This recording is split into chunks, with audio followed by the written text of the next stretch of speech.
படிப்பதில் இல்லாத சுகமா, நல்ல பழக்கத்தில் இல்லாத சுகமா, கெடுக்கின்ற பொருட்களில் நீ சுகத்தை வைத்தால் கேட்பதும் பிடிப்பதும் தகுமா? ஆன்மீக அன்பர்களே, ஜெயா தொலைக்காட்சியின் இனிய நேயர்களே, நாள்தோறும் ஆனந்த ஆரம்பத்தில் நல்ல நல்ல சுவையான செய்திகளை சிந்தித்து வருகின்றோம். இன்றைய தொடக்கத்தில் ஒரு சின்ன சொற்றொடரை பார்த்தோம். படிப்பதில் இல்லாத சுகமா, நல்ல பழக்கத்தில் இல்லாத சுகமா, கெடுக்கின்ற பொருட்களில் நீ சுகத்தை வைத்தால் கேட்பதும் பிடிப்பதும் தகுமா? எது நமக்கு சுகத்தை தரும்? எல்லாம் நன்மைக்கே என்கின்ற சிந்தனை தான் சுகத்தை தரும். எல்லாம் நன்மைக்கே என்கின்ற எண்ணம் தான் சுகத்தை தரும்.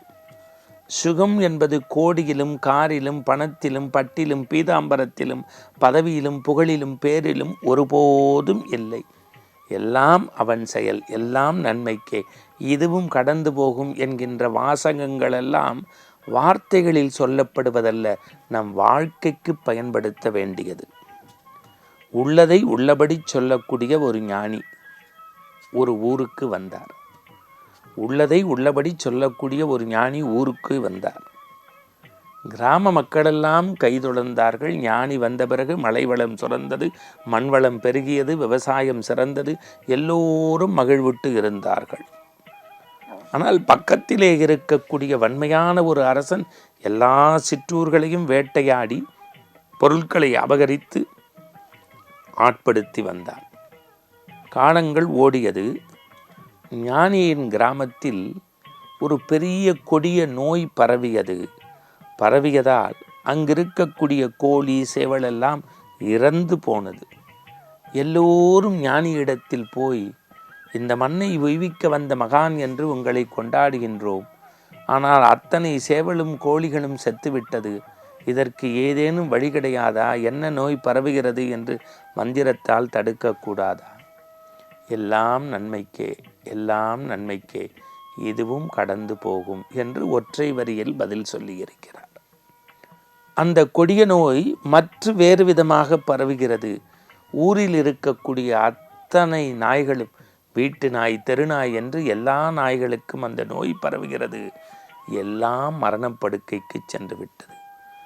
ஊளையிடுவதற்கும் வைக்கின்ற உணவை உண்பதற்கும் ஒற்றை நாய் கூட இல்லாமல் ஊர் பனைமரம் போல தனித்து விடப்பட்டிருந்தது.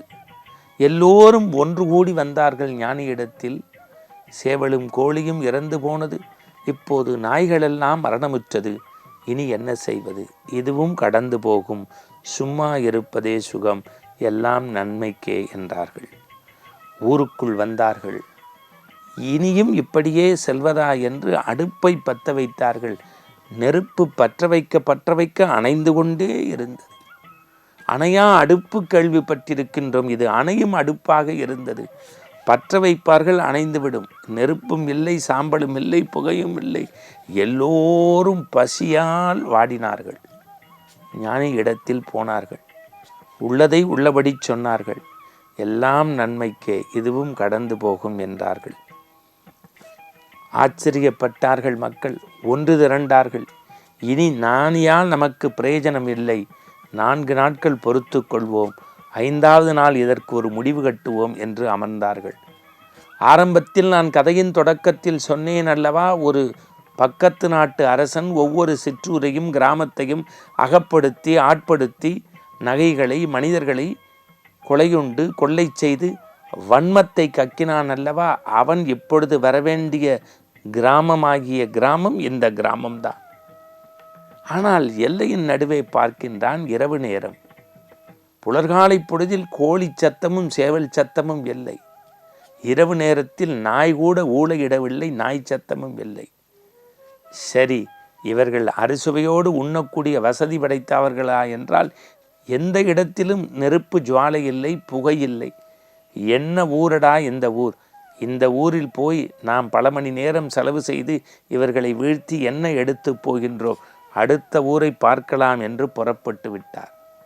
இந்த செய்தி காட்டு தீயாக மக்களிடத்தில் போனது. நேராக மகானிடத்தில் போய் மண்டியிட்டு வழங்கினார்கள். எல்லாம் நன்மைக்கே, சும்மா இருப்பதே சுகம், இதுவும் கடந்து போகும். இப்பொழுதுதான் அவர்களுக்கு கோழியும் சேவலும் இறந்தது, நாய் இறந்தது, புகை மண்டலமாக இருக்கக்கூடிய அடுப்புகள் அணைந்து போனது எல்லாம் நன்மைக்கே, நாம் சும்மா இருப்பதே சுகம் என்கின்ற ஞானியின் வார்த்தைக்கு நமக்கு வேத மந்திரமாய் இதற்கு விளக்கம் கிடைத்ததே, எல்லாம் நன்மைக்கே என்பதை எப்போது புரிந்து கொண்டேன் என்று ஆனந்த கண்ணீர் விட்டார்கள். இது அவர்களுக்கான கதையா? இல்லை இல்லை, நமக்கான கதை. மீண்டும் நாளை தொடங்குவோம். நன்றி, வணக்கம்.